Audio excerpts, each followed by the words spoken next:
Hello and welcome to Online Rajendra Nagar. And today we'll discuss the Indo-Afghanistan relations and the dynamics of India and Afghanistan and this whole dynamics of this region for past 20 years. Right. So uh, why we are discussing this? First of all, this question arises. Now we are discussing this because this month only the American envoy on the Afghanistan issues has come to India, Mr. Zalmay Khalilzad, and he has requested India to intervene in the issue and talk to Taliban. Right now, up till now, India was quite sidelined in this whole issue, and India was not one of the stakeholders in the issue. But after this particular event, when the US envoy has come to India and was discussing the issue of Afghanistan and the peace in Afghanistan, and wants India to talk to Taliban in this respect. So this particular issue has dragged India as a major stakeholder in this region. Right. So we'll discuss this issue, and obviously the topic is important regarding the security issues in the subcontinent and the geopolitical issues in this subcontinent. Right. So we'll start with the history of this issue, basically the Afghanistan issue and the history of India's relation with Afghanistan and what all has gone through in past 30 years. So we'll discuss all of that. तो start करने से पहले I must show you the map of Afghanistan, right? So this is Afghanistan over here. So that you can just locate the geographical position of Afghanistan. So this is Afghanistan and this is Iran over here. यहाँ पर पाकिस्तान है और इधर you can see India. So you can very well see the boundaries of Afghanistan, very well shared with Pakistan, Iran, over here Turkmenistan, Tajikistan, and over here Pakistan and India. Right. So the boundaries you can locate and you can see the strategic location of Pakistan in this area. Right. So strategically काफ़ी important है अफगानिस्तान अगर देखा जाए तो US के लिए, पाकिस्तान के लिए, ईरान के लिए और इंडिया के लिए and even China, right? So borders with China is also there over here. तो ये सारा पाकिस्तान की और अफगानिस्तान के जो बाउंड्रीज हैं उनके अपने डिस्प्यूट्स हैं, राइट? सो उसमें हम लोग एंड में जाएंगे, but right now I just wanted to show the location of Afghanistan. आगे बढ़ते हैं इससे. First of all the whole timeline of the issue. अगर हमको टाइमलाइन पता होता है तो हम शायद रूट्स में जा पाते हैं इशू के और हम ये पता कर पाते हैं कि एक्चुअली में ये सारा कुछ जो हो रहा है आज की डेट में अफगानिस्तान में, जो इश्यूज से गुजर रहा है अफगानिस्तान, उसका कारण कहाँ पर है, right? So we start with 1973. Although Afghanistan के साथ हमारे रिलेशंस बहुत पुराने हैं since Indus valley civilisation, but the whole issue actually got started with this point, that is 1973, the end of monarchy in Afghanistan. So Afghanistan had monarchy, right? In 1973 the monarch was removed and a democratic republic of Afghanistan was born, right? So democracy आती है अफगानिस्तान में, republic आता है अफगानिस्तान में, both the things. And Afghanistan was just like other countries in the subcontinent like India and Pakistan, ठीक है?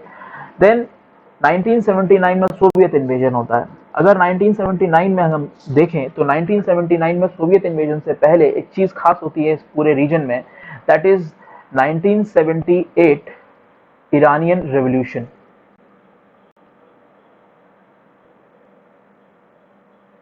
Now, Iran was a monarchy before 1978. 1978 से पहले शाह का रूल था ईरान में, और 1978 से पहले Iran was a closer ally of US. तो यूएस का अच्छा खासा कंट्रोल था ईरान के ऊपर. बट 78 में ईरानियन रेवोल्यूशन होता है. 78 से लेकर 79 तक ईरान में रेवोल्यूशन चलता है और उसके बाद ईरान में तख्ता पलट होता है, यानी शाह को वहां से भगा दिया जाता है. He was thrown out of Iran and democracy was established in Iran. तो 1978 में ईरानियन रेवोल्यूशन होता है और यूएस का जो होल्ड होता है इस रीजन में, पूरे रीजन में, वाज रिमूव. तो जो उसका होल्ड होता है वो ढीला पड़ जाता है और वो एक तरह से उसका होल्ड टूट जाता है. नाउ seeing this, जैसे ही दिखता है सोवियत को उस टाइम पे यूएसएसआर को, तो it wanted to establish its hold in the region because now US is ousted from the region. तो अपने रूल को वापस जमाने के लिए Soviet invaded Afghanistan in 1979। So it has a relation with 1978 का ईरानियन रेवोल्यूशन ऑल्सो। तो दोनों को आप लिंक करके देख सकते हैं। 79 में कंप्लीटली ईरान वॉज डेमोक्रेटाइज और 79 में ही USSR entered in Afghanistan. Now, USSR was a communist government, Soviet was communist, and entry of communism anywhere was a disturbance for, was a trouble for US. So US, a capitalist society and a capitalist economy, was always in trouble whenever there is anywhere the communism used to enter. तो जब भी कहीं communism घुसने की कोशिश करता था, there was a trouble for US. तो similarly over here also US trouble में आता है। 1978 में Soviet invasion, it is quite obvious because पूरे रीजन में एक तरह से वैक्यूम था, यूएस ईरान छोड़ चुका था, राइट। 79 से लेकर 89 तक एंटी सोवियत जिहाद चलता है अफगानिस्तान के अंदर। एंटी सोवियत जिहाद क्यों चलता है अफगानिस्तान के अंदर, जिहाद क्यों बोला गया इसको, that is to be no that क्यों जिहाद बोला गया और ऐसा क्या होता है कि इसको इस्लामिक जिहाद का नाम दिया जाता है। Now Soviets were there in 1979 और उसके बाद India was also supporting this, India भी इसके सपोर्ट में था। But on the other side US was in trouble, so US actually provoked few of the Islamic radical nations like Pakistan, Saudi Arabia and UAE. Now after the provocation of all these nations, they started an anti-Soviet jihad to remove the Soviets from Afghanistan, right? So on the provocation support of US, this anti-Soviet jihad was on, right, in Afghanistan. So Saudi was financing it, UAE was financing it, and Pakistan was a breeding ground of this jihad at that time, right? So with the support of Pakistan, Pakistan का अहम role है because Pakistan was training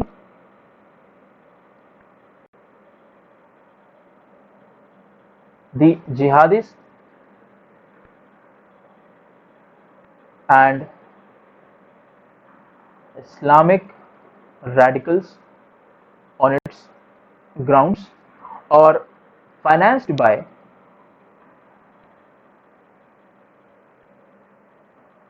Saudi and UAE. Now on the back door the support was given by US also and the whole drama was created in Afghanistan. तो 1979 से लेकर 89 10 साल के करीब ये जिहाद चलता है और 89 में सोवियत को हटा दिया जाता है, यानी Soviet USSR was removed from Afghanistan, right. और उसके बाद कोल्ड वॉर भी खत्म होता है एट USSR डिसइंटीग्रेट होता है और फिर रशिया अकेला पड़ जाता है, right. Now this was the whole tenure when Soviet was working in India, in Afghanistan, and the whole struggle was going on between the Islamic radicalists, majorly called as Mujahideens, and the Soviets. तो Mujahideens जो कि एक तरह से इस पूरे जिहाद को कंट्रोल किए हुए थे, they were trained in Pakistan.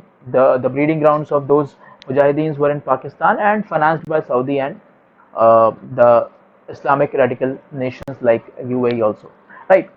Now 1990s में उसके तुरंत बाद was the birth of Taliban, right. Taliban का birth तो मैं नहीं कहूँगा but Taliban strengthened itself in Afghanistan in 1990s. तो उसको हम देखेंगे कैसे strengthen किया और क्या जरूरत पड़ी तालिबान को आने की, right. So we'll see that. Next in 2001 US invasion, right. तो तालिबान बड़ा होता है, strengthen करता है अपने आप को, 2000 तक काफ़ी स्ट्रेंथ आती है, उसके पास टेररिस्ट एक्टिविटीज़ भी होती हैं, इंडिया का एक प्लेन हाईजैक कर लिया जाता है जिसको तालिबान के ग्राउंड्स पे ले जाया जाता है कांदार में, और उसके बाद काफ़ी ऐसे एक्टिविटीज़ होते रहते हैं बाय तालिबान विच वर टेररिस्ट एक्टिविटीज़। 2001 में वर्ल्ड ट्रेड सेंटर पे अटैक होता है सितंबर में, और उसके बाद अक्टूबर में यूएस इन्वेड करता है अफगानिस्तान में। तो 2001 में US invasion in October, right. So October invasion of US in Afghanistan. Within 3 weeks Taliban was destroyed, right. Taliban के खिलाफ अच्छी खासी कार्रवाई होती है, जो तालिबान की जो गवर्नमेंट होती है अफगानिस्तान में, उसको कंप्लीटली डिस्ट्रॉय कर देता है। हालांकि तालिबान एज अ ग्रुप वो अभी भी एग्जिस्ट करता है, right, and it has a strong hold in Afghanistan, but government which was earlier there of Taliban in Afghanistan was completely removed. Now in 2003 US invasion in Iraq, US invasion होता है Iraq में ISIS को हटाने के लिए, Islamic state of Iraq in Syria, उसको हटाने के लिए, उससे फाइट करने के लिए यूएस इन्वेड्स इराक, और उसका जो फोकस होता है वो अफगानिस्तान से शिफ्ट करके 2003 में इराक की तरफ चला जाता है, right. In 2011 US planned to withdraw its forces, और यूएस डिक्लेयर करता है under president Obama that from 2011 to 2014 US will withdraw all its forces from Afghanistan. So this was a rough story of Afghanistan till now. तो 2011 तक ये सारा काम होता है, और आज की डेट में अभी कुछ दिनों पहले अगर हम कुछ महीनों की बात करें तो इस साल की स्टार्टिंग में US and Taliban peace deal was signed. US और तालिबान दोनों मिलते हैं दोहा में, और एक पीस डील साइन होती है जिसके अंडर में तालिबान ये बोलता है कि हम लोग सीज फायर करेंगे, we will not breed any terrorist, we won't take part in any terrorist activities in Afghanistan और Pakistan, and we'll stop it, okay, we'll go for the peace. और उसके साथ यूएस प्रॉमिस करता है कि we'll withdraw from Afghanistan and they won't be any US forces in future in Afghanistan if you go for this condition, right? And Afghanistan also, and Taliban also says that we will not negotiate with the Afghan government. Right? Those all things we'll discuss later on in this session, right? Now, importantly, we'll start from Taliban. Okay. So, if you see over here, in 1990, we have in 1990s that whole decade was in the hand of Taliban. The power, the strength was in the hands of Taliban, and Taliban was strengthening itself in Afghanistan. Now, why Taliban came into the picture? Right now, as I told you, in 1979 Soviet invasion होता है, और Soviet invasion के बाद we saw anti Soviet jihad, right. Now anti Soviet jihad कर कौन रहा था? They were mujahideens. Now mujahideens are the guerrilla warriors. Guerrilla warfare में महारत होती है इनकी हासिल, और ये इजीली इरेगुलर टेरेन में, यानी हिली टेरेन जो इरेगुलर होती है वहां पे इजीली किसी से भी फाइट कर पाते हैं। यूएस का और सॉरी सोवियत सोल्जर्स का, सोवियत आर्मीज का इनके साथ फाइट करना थोड़ा मुश्किल हो रहा था, और एंड में अच्छी खासी टक्कर दी मुजाहिदीन्स ने, और आखिरकार 89 के अंदर सोवियत को वहां से निकाल दिया। तो mujahideens are the warrior class, right? Now they were trained in Pakistan, that is for sure, trained in madrasas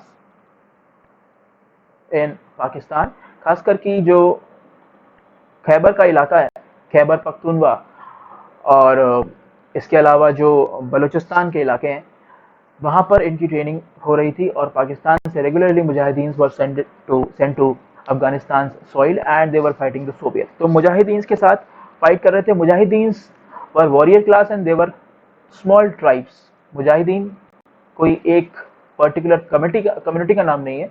Mujahideen में बहुत सारी छोटी छोटी ट्राइब्स होती हैं जो मिलकर दे वर फाइटिंग अगेंस्ट सोवियत। तो मुजाहिदीन छोटी छोटी ट्राइब्स हैं और अलग अलग क्लैंस हैं, उनके अलग अलग लीडर्स भी होते थे जो कि इकट्ठा होकर फाइट कर रहे थे, right. Now what happened in Afghanistan during mujahideens? This is Afghanistan.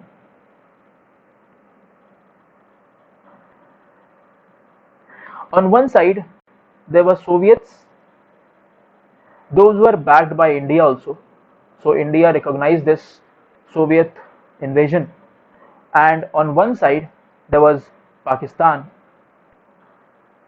right, and Mujahideens. So I will say Mujahideens supported by Pakistan, and Pakistan in a way supported by US. Now why US came in the picture over here? Soviet invasion हो चुका था, communist government एक तरह से अपने पैर फैला रही थी अफगानिस्तान में। यूएस को ये पसंद नहीं आ रहा था। यूएस को कहीं भी कम्युनिज्म घुसता है, चाहे वो क्यूबा हो चाहे वो अफगानिस्तान हो, उसको दिक्कत होती है। तो जैसे ही यूएसएसआर घुसता है अफगानिस्तान में, यूएस को प्रॉब्लम होने लगती है, it was a trouble for US, और यूएस तुरंत पाकिस्तान को सपोर्ट करता है, पाकिस्तान मुजाहिदीन को रेज करना शुरू करते हैं, and they fought against the Soviets. So indirectly US was there to support मुजाहिदीन to fight with Soviets in the country. 79 से लेकर 89 तक ये फाइट चलती है, ठीक है, और उसके बाद सोवियत वहां से निकल जाते हैं. इसके बाद का खेल शुरू होता है जब मुजाहिदीन यहाँ पे रह जाते हैं, राइट. तो ना इमीडिएट जो मैं रीजन बताऊंगा आपको कि इमीडिएटली क्या रीजन बनता है. इफ यू सी मुजाहिदीन, अब जो इमीडिएट रीजन है तालिबान के आने का, that is to be discussed. मुजाहिदीन वर एक्चुअली 7 to 8 ट्राइब्स. ये 7 से 8 ट्राइब्स थी जो कि एक साथ लड़ रही थी, एंड जैसे सोवियत बाहर निकलते हैं, इनकी गवर्नमेंट एक परमानेंट गवर्नमेंट बन जाती है अफगानिस्तान में, जिसके लीडर होते हैं Najibullah. The leader was Najibullah, जिनके अंडर में गवर्नमेंट काम करती है. It was controlled by Mujahideen and on the back of it Pakistan and US. तो मुजाहिदीन के नजीबुल्ला और नजीबुल्ला को फाइनेंशियल और इकोनॉमिक सपोर्ट भी इंडिया करता है, और नजीबुल्ला की गवर्नमेंट को फाइनली रिकॉग्नाइज भी कर लेता है. तो नजीबुल्ला को economic support plus acknowledgement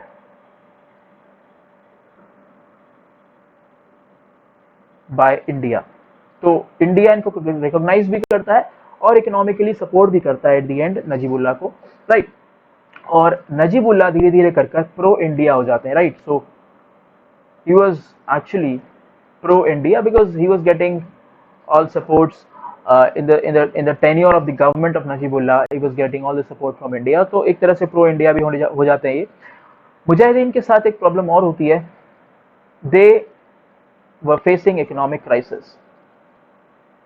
Now importantly, because they were the warriors, they were guerrilla warriors, they were fighting a battle, but they were not rulers, they were not they didn't know how to rule. So किस तरह से शासन करते हैं, administration कैसे संभालते हैं, उनको नहीं आता था उतने अच्छे से. तो इसलिए पूरी कंट्री की इकोनॉमी को ये गवर्न नहीं कर पाए, ये रेगुलेट और कंट्रोल नहीं कर पाते हैं. तो इकोनॉमिक क्राइसिस होता है, और उसके बाद लॉ एंड ऑर्डर प्रॉब्लम्स होती हैं. लॉ एंड ऑर्डर इश्यूज होते हैं, थेफ्ट, लूट, रेप, करप्शन बहुत हाई होता है, right. Law and order. Next problem इनके टाइम में जो होती है वो होती है करप्शन. और सबसे बड़ी बात होती है ट्राइब्स आपस में फाइट करना शुरू कर देती हैं.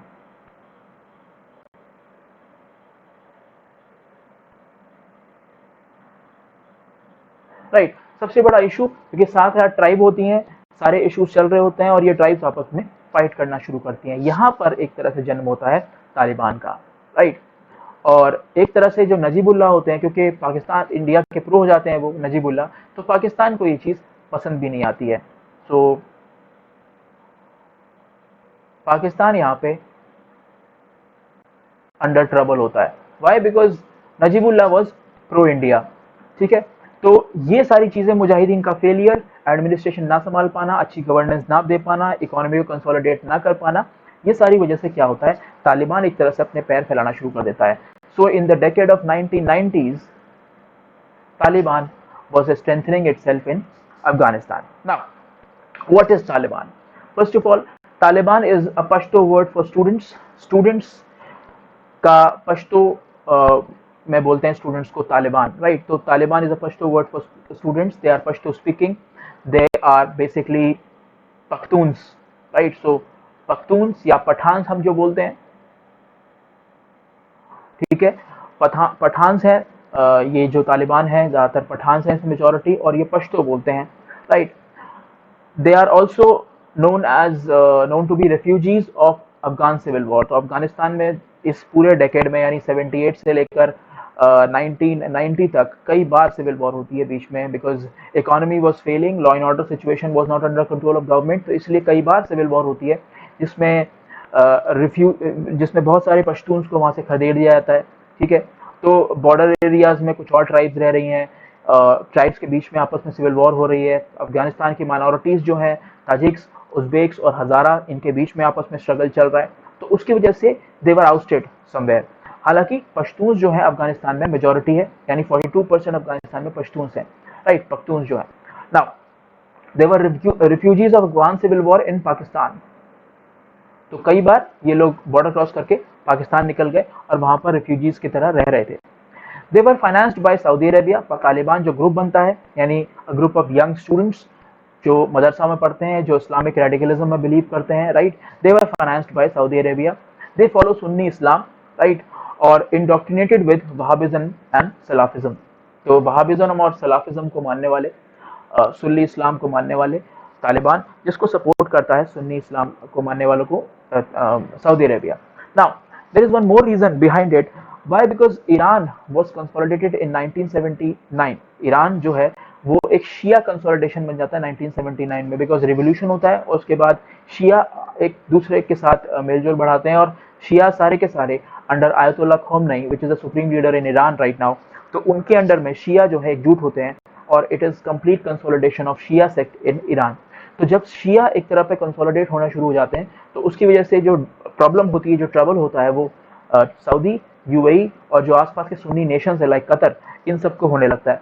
तो इसकी वजह से जो ट्रबल जो बेसिकली होता है वो शिया और सुन्नी का कॉन्फ्लिक्ट है, जिसकी वजह से ट्रबल खड़ा होता है। तो सऊदी ये सोचता है कि हम सुन्नीस को कंसोलिडेट करेंगे and we will control the rise of Shias in the neighbourhood.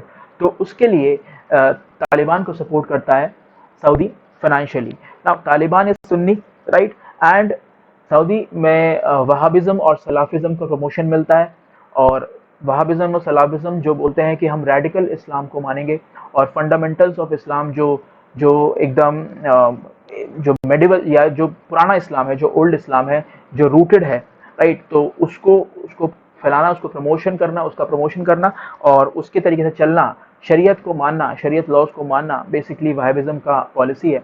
तो उसको प्लोरिफरेट करने के लिए तालिबान को बनाया गया, राइट। तो शरीयत रूल चाहते हैं तालिबान, और वही चीज प्रमोट कर रहा है Saudi Arabia from the back and, ठीक है। वहाबिज्म और सलाफिज्म को प्रमोट करना, विच इज अगेन शरीयत रूल को प्रमोट करना, और सुन्नी इस्लाम को कंसोलिडेट करना और उसको फॉलो करवाना इन द नेबरहुड। तो ये सारे काम करने के लिए Taliban was raised. Now they were getting training in Pakistan, they were breeded in Pakistan, breeding grounds in Pakistan, right. Finance मैंने आपको बता ही दिया, सऊदी, यूएई, कतर, ये सारे देश कर रहे थे, सभी सुन्नी देश हैं, ज़्यादातर मेजॉरिटी सुन्नी है, और वहाबिज्म को प्रमोट करना इनका पॉलिसी रहा है, और शरीयत रूल को लाना एक तरह से। Now importantly this whole in this whole thing Pakistan became the breeding ground of Taliban. अभी अगर हम इस चीज को समझें कि all of them are Pakhtuns, right, majority Taliban is Pakhtun. In Pakistan Pakhtun is a minority, okay, will come to that question, Pakhtun question. But Pakistan के अंदर minority is Pakhtun, right.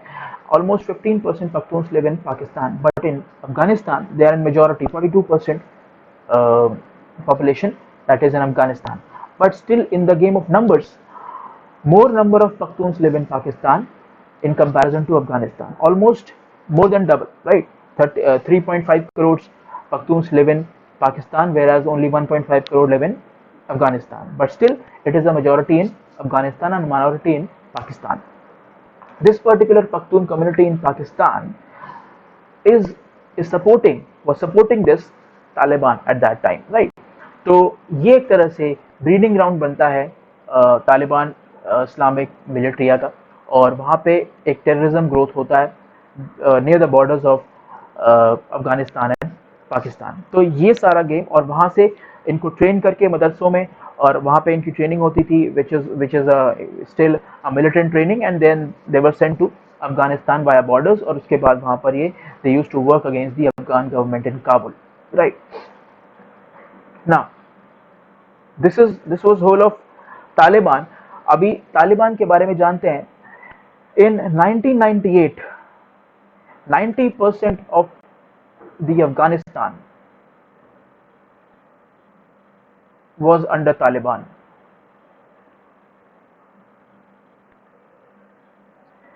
Now they are known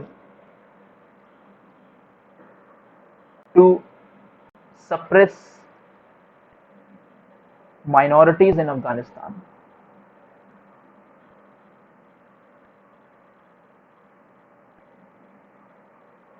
minorities को सप्रेस कर रहे थे। माइनॉरिटीज कौन कौन सी अफगानिस्तान में? उज़्बेक हैं, ताजिक्स हैं, हज़ारा हैं, ये सारे माइनॉरिटीज में आते हैं अफगानिस्तान में। उनके खिलाफ ये लोग उनको सप्रेस कर रहे थे, उनका एक्सप्लॉयटेशन हो रहा था माइनॉरिटीज का by Taliban in Afghanistan. Now importantly, what was the positive thing, positives of Taliban? Taliban ने ऐसा क्या किया कि तालिबान हीरो बन जाता है, राइट? तालिबान के फॉलोअर्स बन जाते हैं in Afghanistan. Why Taliban was successful in uprooting Mujahideens and placed themselves as a government? Why Taliban was accepted by Afghanistan? So positives देखते हैं क्या क्या है. First of all, जो मुजाहिदीन की प्रॉब्लम थी, करप्शन, लॉ एंड ऑर्डर, उसको इसने हटा दिया. Corruption, law and order issues were resolved. ठीक है, तालिबान की हेडलाइन अप्रोच है एकदम, तुरंत फैसला सुनाना, जस्टिस सिस्टम को स्ट्रॉन्ग किया. उसके बाद तुरंत अगर कोई थेफ्ट हुई है तो उसका तुरंत पनिशमेंट है तालिबान के अंडर में. तो जब एकदम से रैपिड एक्शन होता था तालिबान की तरफ से, तो एकदम से करप्शन और लॉ एंड ऑर्डर, यानी जो भी दोषी पाया जाएगा उसके खिलाफ तुरंत कड़ी से कड़ी सजा दी जाएगी, राइट? तो उसकी वजह से लॉ एंड ऑर्डर सिचुएशन और करप्शन काफी कंट्रोल हुआ तालिबान अफगानिस्तान में. Lawlessness was eliminated.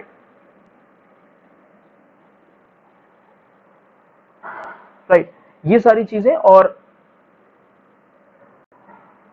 Making highways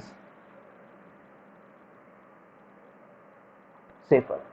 ठीक है, तो ट्रैवल सेफ बना दिया, यानी लूट और मर्डर ये सब कंट्रोल में आया, law and order situation control में आया, तो अपने आप रोड ट्रैवलिंग सेफ हो गई और उससे ट्रेड को भी बढ़ावा मिला और कहीं ना कहीं इकोनॉमी भी कंसोलिडेट होने लग गई थी. ठीक है, नेगेटिव चीजें क्या हुई तालिबान के साथ? Will discuss those also.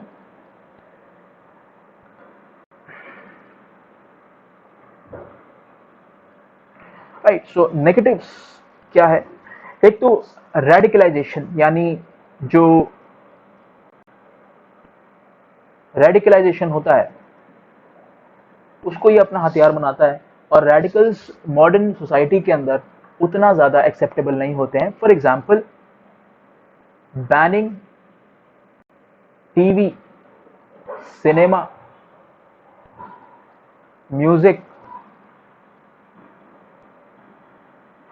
even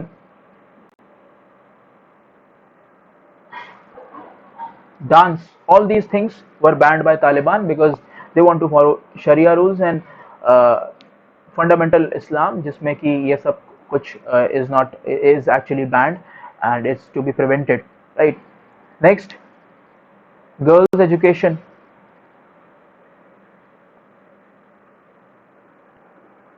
girls education को भी एक तरह से बैन कर दिया जाता है, specially the girls below 10 years, उनका education, they can not go to school, right? Radicalisation और फंडामेंटल्स की अगर हम बात करें या कम्युनिज्म की बात करें, बहुत ज़्यादा होता है. तो Bamiyan Buddha is an example. Bamiyan में जो बुद्धा का स्टैचू है, the whole complex was destroyed by Taliban in 2001. that only Islam should be present in Afghanistan and no other religion will be present in Afghanistan, cannot exist in Afghanistan. तो Bamiyan Buddha existence दिखाता है किस तरह से सारे रिलीजियस फेथ्स और sex को के खिलाफत जो है अफगानिस्तान में हो रही थी by Taliban, right? Next, they force Afghans to join Taliban मदरसा. तो मॉडर्न एजुकेशन के खिलाफ थे और सिर्फ मदरसा एजुकेशन के सपोर्ट में थे, इसीलिए भी इनकी जो फिलॉसफीज थी, इनकी जो एक्शंस थे, वो एक्सेप्टेबल नहीं हो रहे थे, राइट? नेक्स्ट इंपॉर्टेंट जो नेगेटिव चीज इन्होंने की, that was 1999 Indian plain hijack.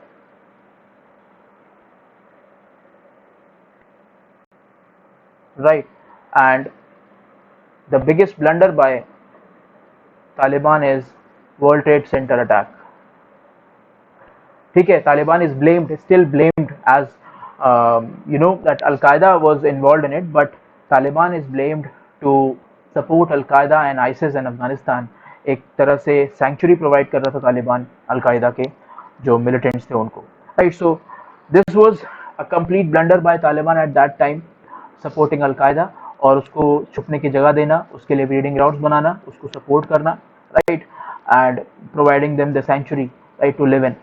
ठीक है, तो ये सारी चीज़ें होती हैं और तालिबान के ऊपर तुरंत यूएस अटैक करता है, अफगानिस्तान को इन्वेड करता है 2001 में, and completely in within 3 weeks Taliban was completely destroyed in Afghanistan, right। इसके बाद तालिबानी जो लीडर्स होते हैं दे वेंट टू पाकिस्तान, तुरंत भाग जाते हैं वो पाकिस्तान की तरफ, they hide in Quetta, Quetta के शहर में हाइड करते हैं, where Al Qaeda was also situated. तो अलकायदा का पूरा ग्रुप जो है वहीं पे था, तालिबान भी वहीं पे चला जाता है और उसके बाद वहाँ पे उनके हाइड आउट्स बन जाते हैं, सेफ हाउस बन जाते हैं पाकिस्तान में, and they started consolidating themselves again, धीरे धीरे अपने आप को रीस्ट्रेंथन, रीग्रुप करना शुरू कर देते हैं। But still US was a mighty power और उसको वो झेल नहीं पा रहे थे, तो इसलिए उनको भागना पड़ता है। ठीक है, now next thing, when US entered Afghanistan, this action was supported by India and Russia too. दोनों ही देश इसको सपोर्ट करते हैं because it was a big trouble for US, right। बहुत बड़ा अटैक होता है, एक टेररिस्ट अटैक होता है, तो ह्यूमैनिटेरियन ग्राउंड्स पे यूएस को सपोर्ट करना पड़ता है इंडिया को और रशिया को, राइट।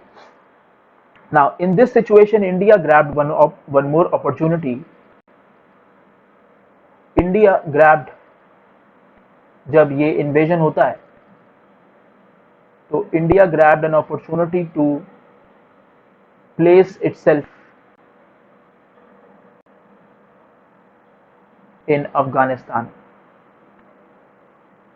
तो ये सारा मामला चल रहा होता है, यूएस मार रहा होता है, तालिबान पे हमले कर रहा होता है, इनको मार रहा होता है, उस टाइम पे इंडिया एक अच्छा तरीके से इस चीज़ में इन्वॉल्व होता है, यानी ह्यूमैनिटेरियन मिशंस भेजे जाते हैं, पीस कीपिंग मिशंस भेजे जाते हैं इंडिया की तरफ से, डॉक्टर्स नर्सेज प्रोवाइड की जाती है, मेडिकल एड, देन उसके बाद some investment was done, infra investment करता है India, Salma dam, right.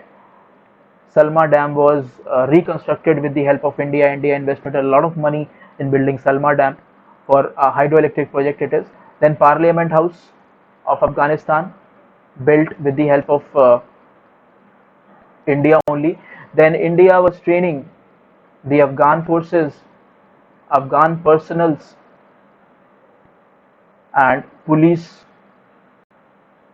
force, ठीक है, सॉरी, फोर्स, इनकी ट्रेनिंग हो रही थी, इंडिया वो सपोर्टिंग, राइट। तो ये सारे एक ह्यूमैनिटेरियन ग्राउंड्स पे और एक स्ट्रेटेजिक तरीके से इंडिया करता रहता है उस टाइम पे, हालांकि एक डायरेक्ट रोल इंडिया का नहीं होता है अफगानिस्तान में कहीं भी, neither with Pakistan nor with US, right.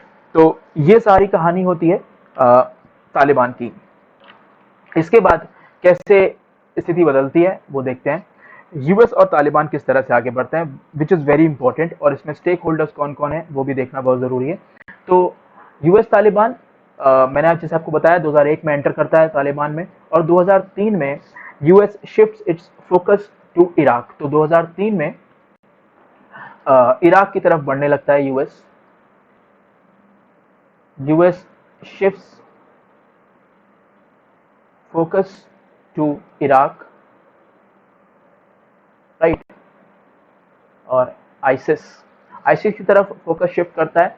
और आइसिस बेसिकली जैसे ही यूएस इराक में घुसता है तो आइसिस के भी जो कमांडर्स, कई कमांडर्स ऐसे होते हैं जो तालिबान के साथ बातचीत में लग जाते हैं और धीरे धीरे तालिबान के जो सेफ हाउसेज होते हैं पाकिस्तान में वहाँ घुसने लग जाते हैं और अफगानिस्तान में घुसने लग जाते हैं। तो एक तरह से जब यूएस एंटर करता है, इन्वेड करता है इराक को, तो जो तालिबान है वो कहीं ना कहीं धीरे धीरे अफगानिस्तान में आइसिस को सपोर्ट करने लगता है और आइसिस के कमांडर्स जो हैं अफगानिस्तान में एक सेफ हाउस ढूंढने लगते हैं, राइट। ऑल्दो उस टाइम पे सद्दाम हुसैन का बहुत ज़्यादा मसला चल रहा था, तो वो एक वजह बनती है, बट धीरे धीरे आइसिस भी उसके बाद एक मुद्दा बनता चला जाता है, तो उसको भी रिमूव करने के लिए इराक और सीरिया दोनों जगह पे यूएस अटैक्स चालू हो जाते हैं। सो 2011 और 14 के बीच में यूएस ये बोलता है कि हम अपनी विड्रॉ करेंगे फोर्सेस को अफगानिस्तान से। Why? Because the whole 20 years ये जो होते हैं ये पूरे के पूरे फाइट में और फोर्सेस को डिप्लॉय करने में और हैवी इन्वेस्टमेंट होता है यूएस का इस पूरे टाइम पे। तो US was planning to withdraw its forces from 2011 to 14 from Afghanistan, right.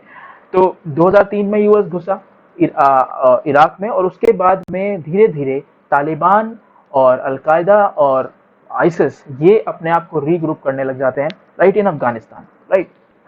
तो तालिबान एक तरह से अपने आप को रीग्रुप करता है और तालिबान अफगानिस्तान में अटैक्स को बढ़ा देता है, राइट।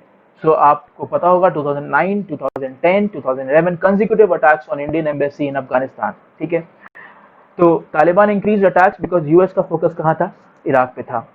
अल कायदा आइसिस दोनों अफगानिस्तान में पैर जमाने लगते हैं, अफगानिस्तान में घुसने लगते हैं। Why? Because US is troubling them in Iraq and Syria. Now next important name is Zalmay Khalilzad. He's a US envoy or US representative on Afghan issue. You can say the representative of US on Afghan issue, and he's a peacemaker right now, जो कि पूरे सारे stake holders जो भी अफगानिस्तान और तालिबान का जो matter है इस पूरा इशू के ऊपर, जितने भी स्टेक होल्डर्स हैं, जितने भी पार्टीज इसमें इन्वॉल्व हैं, उन सब के साथ बातचीत करके पीस लाने की कोशिश कर रहा है। Is a peace maker from US. Now finally उसके बाद अभी इसी साल in 2020 Doha deal was signed between US and Taliban, as I told you. तो यूएस तालिबान ने एक दोहा डील साइन की जिसमें कुछ कंडीशंस तालिबान ने रखी हैं, कुछ कंडीशंस यूएस ने रखी हैं अपनी तरफ से। इसके बाद सीज फायर हुआ है और अभी आगे देखते हैं कि इस डील से फायदा क्या होने वाला है। क्या तालिबान वापस प्रिवेंट करेगा या वापस एक पीस मेकिंग में जाएगा या फिर नहीं जाएगा। Although from 2010 Taliban has been seen as promoting peace in some of the areas like that of minorities. तो minorities के ऊपर जो उसका एक तरह से जो वो there was exploitation of minorities in Afghanistan by Taliban, तो उस चीज़ को थोड़ा सा उसने कम किया है, minorities को accept करना शुरू किया है तालिबान ने, right? Now, US will withdraw forces as soon as possible. That is the plan of the President Donald Trump government. और इससे पहले भी ओबामा गवर्नमेंट ने ये दिखाया था।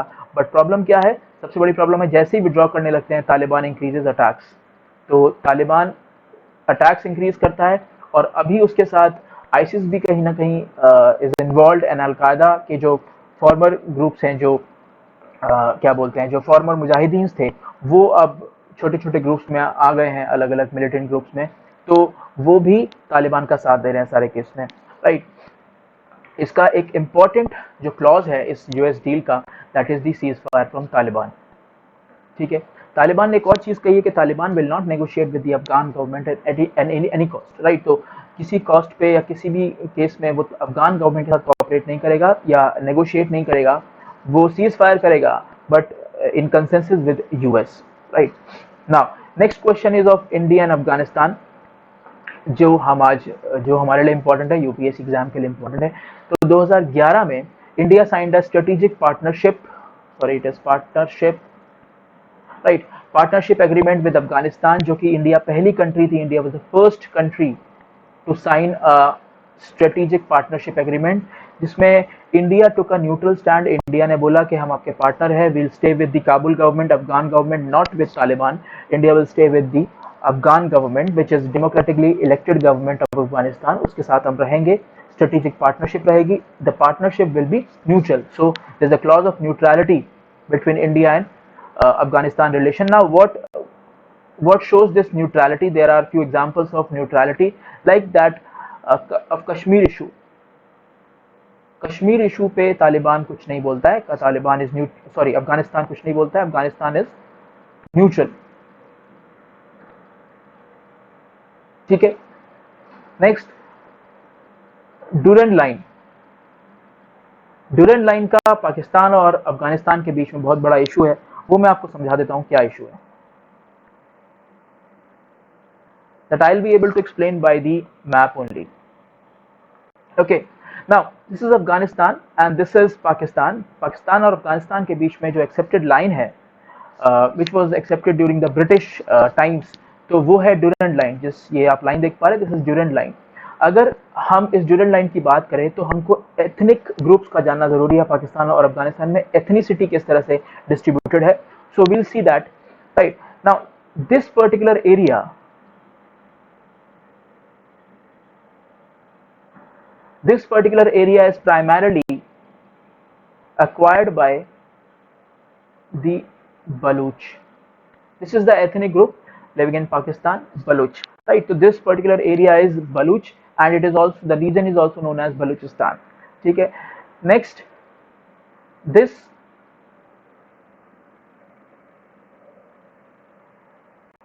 particular region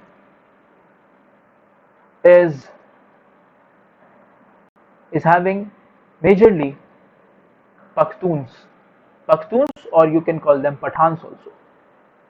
तो पाकिस्तान में central northern part, even over here also the Khyber Pakhtunkhwa area region, right, which is close to Kashmir, it is all occupied, or you can say majorly यहाँ पे जो population है that is of Pakhtuns और Pathans. Next,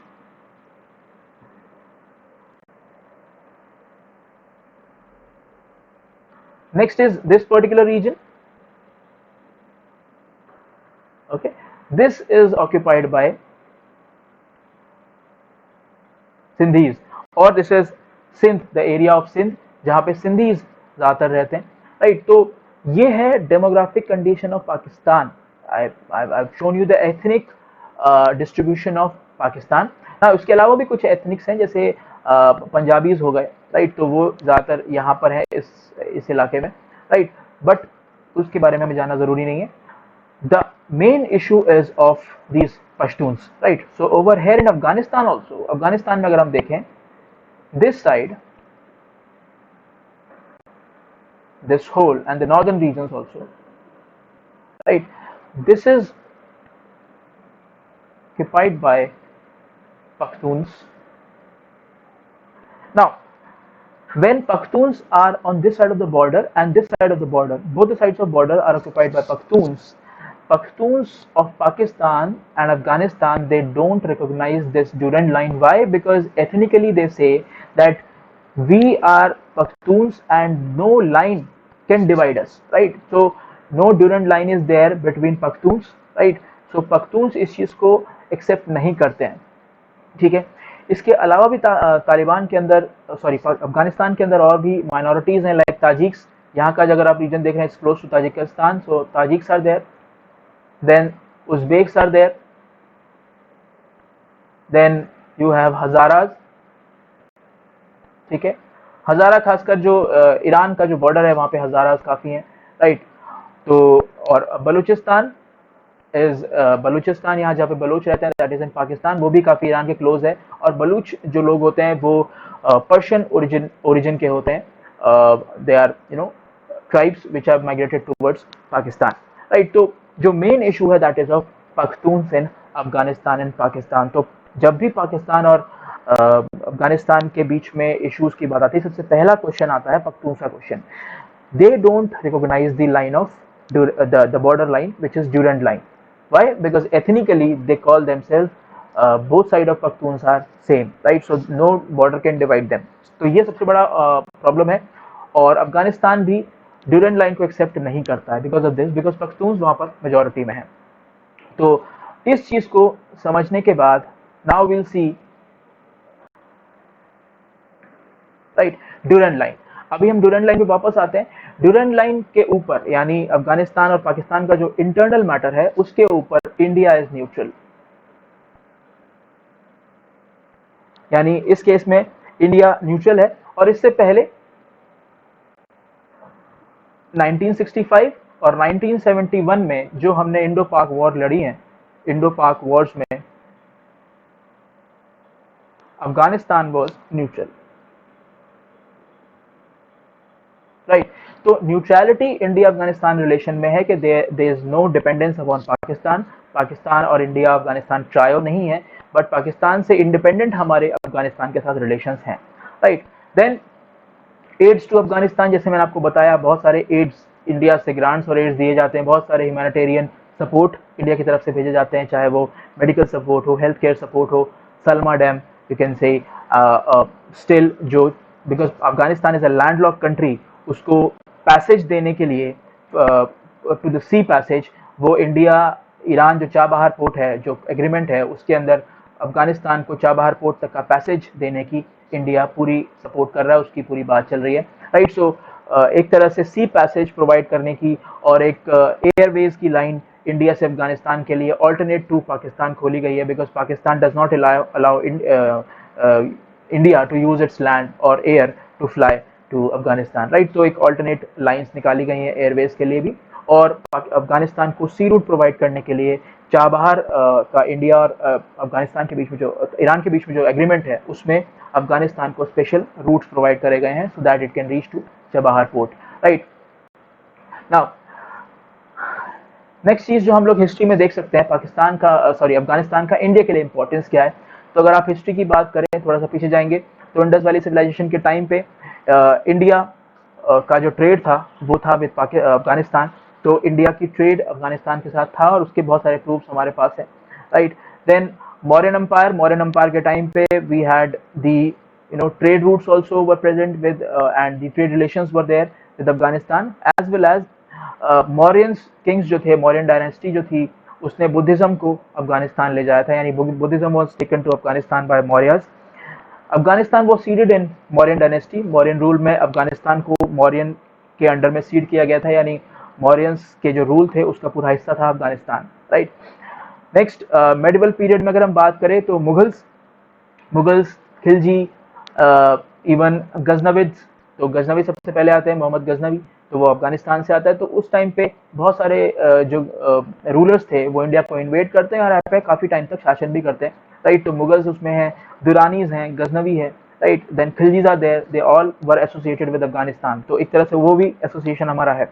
उसके बाद modern history यानी freedom struggle में हम देखें तो Khan Abdul Ghaffar Khan, he was called as frontier Gandhi, he was quite supportive to Indian National Congress and he was supportive to the freedom struggle of Indian National Congress, तो वो support कर रहे थे हमारा, right. So he was again a Pakhtun, ठीक है, पठान थे वो भी।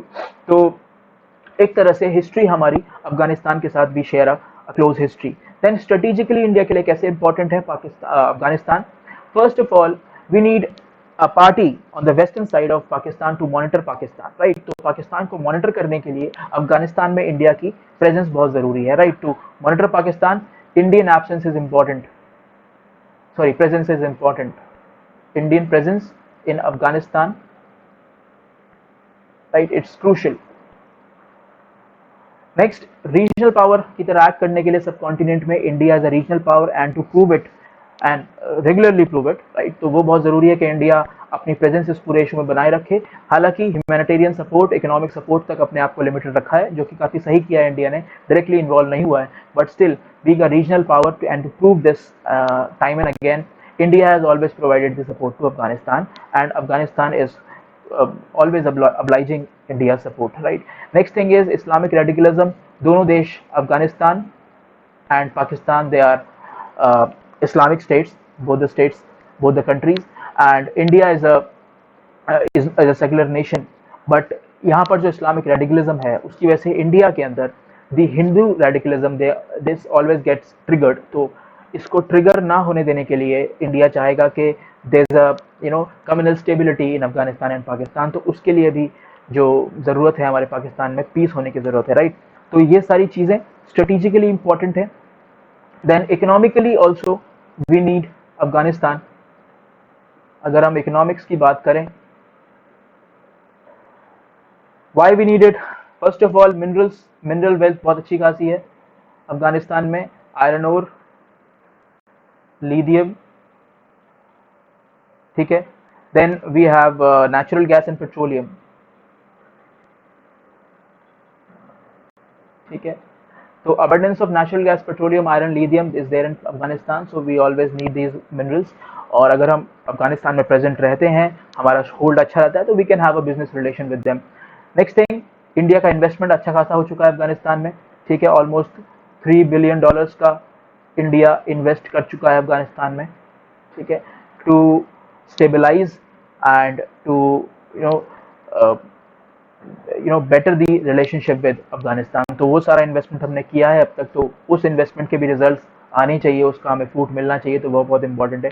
दोनों लिहाज से अफगानिस्तान और India relation is very important.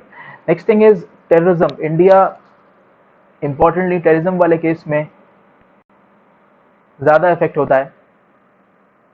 अब टेररिज्म के कुछ एस्पेक्ट्स, जैसे तालिबान इन अफगानिस्तान, तालिबान को इंडिया सपोर्ट नहीं करता है, ना ही रिकॉग्नाइज करता है, राइट। तो तालिबान इन अफगानिस्तान एक तरह से इशू है, ट्रबल है इंडिया के लिए। Why? Because they are train in the north west frontier province, Pakistan का जो नॉर्थ वेस्ट फ्रंटियर प्रोविंस है, इसके अलावा खैबर पख्तूनवा का जो इलाका है जो कश्मीर से बहुत क्लोज है, वहाँ पर इनकी ट्रेनिंग है, वहाँ पर इनके ब्रीडिंग ग्राउंड्स हैं तालिबान के, और वहाँ पर इनकी प्रेजेंस भी है जो कि इंडिया के लिए एक बहुत बड़ा खतरा है। नेक्स्ट थिंग, इस्लामिक स्टेट जिसको सपोर्ट करने लगा है, Islamic state of Iraq and Syria which is now called Islamic state of Iraq and Levant, तो उसको सपोर्ट कर रहा है तालिबान। और इसके अलावा अलकायदा के जो एक्सटेंशन ग्रुप हैं उनको भी सपोर्ट कर रहा है, तो वो भी इंडिया के लिए, पूरे सब कॉन्टिनेंट के लिए एक प्रॉब्लम है, जो कि चाइना के लिए भी अपना एक प्रॉब्लम है। चाइना भी उससे फाइट कर रहा है, राइट। चाइना अफगानिस्तान की जो सीमा है तो वहाँ पे भी ट्रबल रहता है because of this these militant forces. इसके अलावा Pakistan led terrorist group which are supported by Pakistan in Afghanistan and Pakistan only। तो इसमें लश्कर तैयबा, हरकतुल मुजाहिदीन, हरकतुल जिहादुल इस्लाम, ये सारे जो टेररिस्ट ग्रुप्स हैं they are supported by Pakistan. They are working in both Afghanistan as well as in the northern parts of Pakistan. तो ये सारा भी ट्रबल इंडिया के लिए है। सो अफगानिस्तान और इंडिया के जो पीस टर्म्स हैं और जो इस पूरे रीजन का पीस है, उससे ये सारे हमारे फायदे होने वाले हैं। नेक्स्ट, पाकिस्तान और अफगानिस्तान के इश्यूज देख लेते हैं because those are the crucial issues for this whole Afghanistan peace, right. पहला क्वेश्चन जो मैंने आपको पहले बता चुका हूँ, पश्तून क्वेश्चन आता है। अगर पीस चाहता है अफगानिस्तान पाकिस्तान के बीच में और एक अच्छे रिलेशंस हो और उस पूरे रीजन में पीस हो, तालिबान का इंटरवेंशन कम हो, राइट, तो उसके लिए पश्तून क्वेश्चन को पहले टारगेट करना पड़ेगा, राइट। Because Taliban was targeting the minorities in Afghanistan and quite a big number of Pashtuns are living in Pakistan, right. तो पाकिस्तान में काफ़ी बड़े तादाद में पख्तून्स रह रहे हैं और मेजोरिटी में कहाँ पर है? अफगानिस्तान में। हालांकि पख्तून पाकिस्तान माइनॉरिटी में है बट उनका नंबर काफ़ी ज़्यादा है। तो अगर तालिबान अफगानिस्तान में पीछे हटता है, बैकफुट पे जाता है, तो पख्तून्स को प्रॉब्लम होने वाली है, चाहे वो पाकिस्तान के पख्तून्स हो या वो अफगानिस्तान के पख्तून्स हो। बिकॉज तालिबान मेजोरिटी जो है कंपोजिशन वो पख्तून्स का ही है तालिबान के अंदर। तो तालिबान अगर बैकफुट पे जाता है, तालिबान अगर पीछे हटता है किसी भी केस में, तो पख्तून्स को थोड़ा प्रॉब्लम होगा, जिसकी वजह से पाकिस्तानी पख्तून्स और अफगानिस्तानी पख्तून्स दोनों ही ट्रबल में आएंगे। तो पाकिस्तान को ये पख्तून से क्वेश्चन को टारगेट करना बहुत ज़रूरी है, खासकर पाकिस्तान में पख्तून्स के ऊपर जो जो उनका भी ठीक हाल नहीं है, राइट। पंजाबीज एंड पख्तून्स के बीच में ट्रबल्स होते रहते हैं, सिंधीज और पख्तून्स के बीच में ट्रबल्स होते रहते हैं। तो पाकिस्तान को उन सारे केसेस को, उन सारे स्ट्रगल्स को सॉल्व करना बहुत ज़रूरी है, right. Next thing is Durand line. Durand line का इशू बहुत इंपॉर्टेंट है, which is another issue of Pakhtuns only.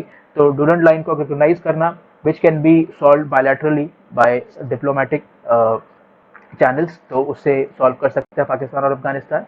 Next thing is complete control. तो Pakistan always wanted complete control over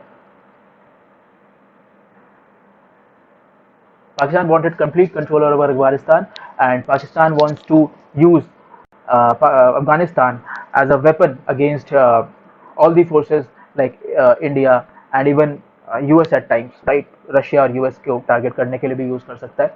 तो पाकिस्तान को कंप्लीट कंट्रोल चाहिए और इंडिया का एब्सेंस चाहिए अफगानिस्तान में, यानी Pakistan doesn't like India's presence in Afghanistan, ठीक है।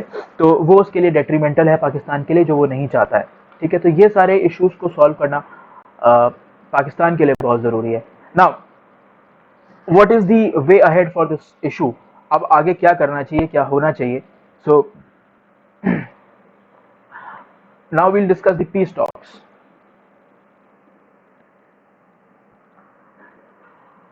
अभी बहुत सारी चीज़ें हुई, जैसे heart of Asia conference,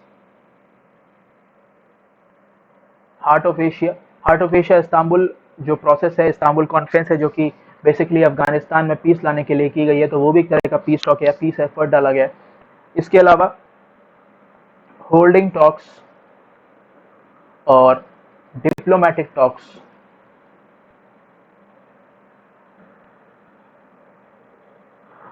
with different stakeholders. Now इसमें स्टेक होल्डर्स कौन कौन है, that is a big question के स्टेक होल्डर्स कौन कौन होने चाहिए और कौन कौन है। तो शुरुआत से ही अगर हम देखें तो इसमें stakeholders will discuss. First of all US is a stakeholder, because US ने काफ़ी एफर्ट डाला है, वहाँ पे काफ़ी इन्वेस्टमेंट हुई यूएस की, और काफ़ी टाइम तक तालिबान से यूएस फाइट करता रहा। उसके बाद दूसरा stakeholder is Russia. Russia has always been eyeing this region, इस रीजन के हमेशा रशिया के जो नज़र है इस रीजन के ऊपर रही है, चाहे वो टर्की हो, चाहे वो अफगानिस्तान हो, चाहे वो इवन ईरान हो, राइट। सही, इस पूरे रीजन में जो वेस्ट एशिया का इलाका है ये वाला, उस पर रशिया की नज़र रहती है, and it's always trying to invade all these regions और डिस्टर्ब ऑल दीज रीजन्स। इसके अलावा stakeholder is China. China is also a stakeholder. If you see One Belt One Road initiative of China, it wants to consolidate whole of the region, by taking control of all the nations, by all the nations or all the economies, चाहे वो अफगानिस्तान हो चाहे पाकिस्तान हो, इसके अलावा all the Central Asian countries, they China wants the control. So for this ambitious project one belt one road, उसको सारे Nations चाहिए अपने अंडर में, राइट। नेक्स्ट इंपॉर्टेंट है चाइना के लिए, जो चाइना का बॉर्डरिंग अफगानिस्तान बॉर्डर्स है, चाइना अफगानिस्तान जो बॉर्डर्स हैं वहाँ पर जो रीजन है दैट इज सिंजियांग। तो अफगानिस्तान में जो ट्रबल है, जो टेररिस्ट एक्टिविटीज़ हैं, उसकी वजह से सिंजियांग रीजन में ट्रबल हो सकता है। तो अगर चाइना को वहाँ पे पीस चाहिए तो चाइना भी एक तरह से स्टेक होल्डर बन जाता है, और चाइना बहुत ट्राई भी कर रहा है by supporting Pakistan, specially in the times when US is withdrawing the support from Pakistan. US is continuously warning Pakistan कि आप ये तालिबान को सपोर्ट करना छोड़ो and take the action against the militants which are breeding in your land, तो उसके खिलाफ actions लो, right? And in those times, China is supporting Pakistan and saying that US is itself, targeted or affected by the terrorist activities. So why you cannot blame Pakistan for that? So China is saying that Pakistan तो खुद terrorist का से परेशान है, terrorism से परेशान है, खुद उसका से अफेक्ट हो रहा है, तो why will Pakistan be doing that, right? So China is somewhere supporting Pakistan on this ground, ठीक है। तो इन चीज़ों के लिए for one belt one road initiative and Afghanistan borders जो जिंगजियांग से टच करते हैं, वहाँ पर पीस के लिए चाइना बहुत एक बड़ा स्टेक होल्डर बन जाता है। दूसरा, सपोर्टिंग पाकिस्तान। वाई, ऐसा क्यों? क्योंकि ऑब्वियसली अगर चाइना को अपना एक रोब जमाना है, एक रेपुटेशन अच्छी करनी है, स्टेटस को ऊपर करना है और अपने आप को एक बड़ा सुपर पावर की तरह दिखाना है रीजन में, तो उसको पाकिस्तान को सपोर्ट करके और जो बाकी रीजन्स हैं उनको मॉनिटर करना पड़ेगा, उनको ऑब्जर्व करना पड़ेगा और धीरे धीरे अपने अंडर में लाना पड़ेगा। So China is investing in Afghanistan also and supporting Pakistan, right. तो ये सारी चीज़ें करके China wants to show itself as a big daddy, right? Next, the last stakeholder and the main stakeholder is Pakistan, right? Obviously Taliban जो है पाकिस्तान के इशारे पे चलता है, Taliban is control by Pakistan, specially the ISI, inter service intelligence, तो वो उसके साथ अच्छे संबंध हैं तालिबान के। सो पाकिस्तान जब तक राजी नहीं होगा तालिबान को कंट्रोल करने के लिए, the situation can not be normalised, ठीक है। तो पाकिस्तान एक स्टेक होल्डर बन जाता है। अब इस केस में अगर आप देखो तो इंडिया साइड लाइन, इंडिया कहीं भी स्टेक होल्डर में नहीं आता है। इंडिया स्टेक होल्डर्स में नहीं आता बिकॉज इंडिया का डायरेक्टली कोई मतलब नहीं है, इंडिया डायरेक्टली इन्फ्लुएंस में भी नहीं है और इंडिया डायरेक्टली स्टेक होल्डर्स भी नहीं है, ठीक है। But we can say that recent जो पीस टॉक्स हुए हैं उसमें इंडिया स्टेक होल्डर की तरह निकल कर आया है। The way Zalmay Khalilzad has come to India and requested India to talk to Taliban. Rao, इस केस में अब एकदम से जहां पर इंडिया स्टेक होल्डर्स नहीं था, तो इंडिया उस लिस्ट में ही नहीं था, यानी इंडिया इन्फ्लुएंसर्स में भी नहीं था और रिसीवर्स में भी नहीं था।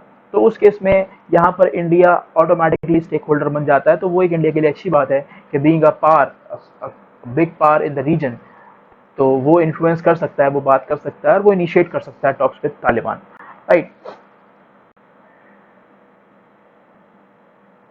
India backs Afghan government, says India says that whatever Kabul agrees to, we support. So India का अब तक जो स्टैंड है वो क्या रहा है कि जो भी काबुल बोलेगा, we won't listen to Taliban, जो भी काबुल का डिसीजन होगा उसको हम सपोर्ट करेंगे। Our stand is same as that of Kabul. तो हमारा स्टैंड अलग नहीं है। जो स्टैंड काबुल का है, जो अफगान गवर्नमेंट का है, जो डेमोक्रेटिकली इलेक्टेड गवर्नमेंट है, वही हमारा स्टैंड है। ठीक है, इंडिया ने आज तक तालिबान से बात नहीं की है। India never talked to Taliban. ठीक है, directly we never had a word with Taliban. Although northern alliance जो तालिबान से फाइट करने के लिए बनी थी, जिसमें हामिद करजई जो उसके एक अच्छे एक इन्फ्लुएंसर है उस पूरे नॉर्दर्न अलायंस में, उसको इंडिया सपोर्ट करता रहा है और रशिया भी सपोर्ट करता रहा है, which was fighting against the Taliban. Right, इसके अलावा US and Taliban peace deal, वो भी एक पीस एफर्ट है, in which Taliban says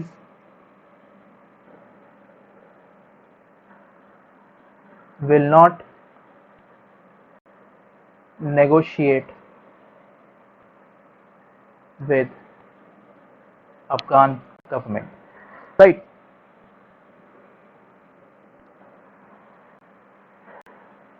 India and Russia, इन दोनों का क्या स्टैंड है? India and Russia agrees to it that agreement with Taliban is not possible without Afghan government, without Afghan government. Right, तो ये एक पीस टॉक के कुछ पार्ट्स हैं। And India has no big role up till now, और अब तक India का कोई बिग रोल नहीं था। Until now India never had a big role, but with coming of Mr. Khalilzad to India, right, India becomes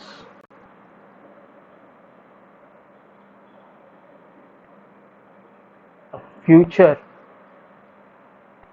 influencer. I'll only say influencer in this case.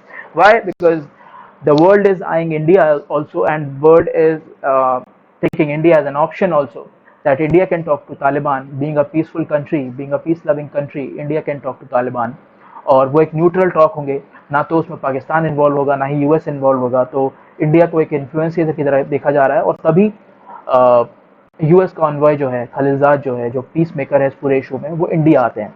अभी next step जो होगा वो India का जो एक question होगा कि India इसमें क्या करता है, इंडिया किस तरह से इसको टारगेट करता है, क्या इंडिया तालिबान से बात करेगा, and whether India will not talk to Taliban, because India के सामने भी कुछ कंफ्यूजन्स हैं इस केस में, क्योंकि पिछले कुछ सालों में तालिबान ने अपनी जो इम्प्रेशन है वो काफ़ी ठीक की है, क्योंकि माइनॉरिटी के खिलाफ जो उसका काम था वो उसने बंद किया। राइट, जो वो जुल्म कर रहा था माइनॉरिटीज़ पे वो उसने बंद किया।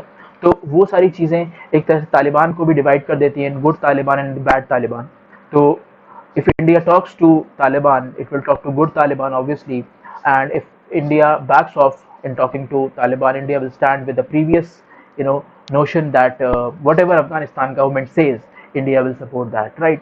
So अब तक इंडिया का जो पूरे चीज़ में, पूरे शो में स्टैंड रहा है वो काफ़ी न्यूट्रल रहा है, और इंडिया सपोर्ट करता रहा अफगानिस्तान को on the humanitarian grounds, and not taking part in any of the deals और टॉक्स विद ईदर तालिबान और पाकिस्तान और यूएस। राइट, सो इसी को देखते हुए शायद यूएस ने ये स्टेप लिया कि खलीलजाद को, ज़ल्मे खलीलजाद जो कि एनवॉय हैं, उनको इंडिया भेजा गया है। राइट, सो अभी इसके बाद आगे क्या होता है, इंडिया क्या स्टेप लेता है, इंडिया की लीडरशिप क्या सोचती है, वो चीज़ आगे हम फ्यूचर में देखेंगे। राइट, तब तक we see the matter as it is. Right, तो that's it for now. Thank you so much.